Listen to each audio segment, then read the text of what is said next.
చాలామంది మన మీద నిందలు వేస్తూ ఉంటారు. దేవుని వాక్యం అంటుంది, నిందలకు, మనుషులు పెట్టు దూషణలకు భయపడొద్దని వాక్యం చెప్తుంది. కానీ మనం భయపడతాం.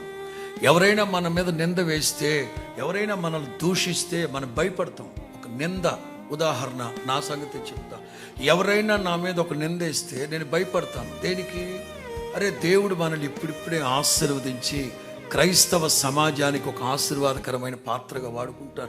ఈ సమయంలో వీళ్ళు నిందలేసి వాళ్ళు నిందలేస్తే దేవుని పరిచయంలో ముందుకు ధైర్యంగా వెళ్ళడానికి భయపడతా. కానీ వాక్యం అంటుంది, మనుషులు పెట్టు నిందకు, దూషణ మాటలకు యెహోవా యందలి భయభక్తులు గలవారులా, మనుషులు పెట్టు నిందకు, దూషణ మాటలకు మీరు భయపడద్దు.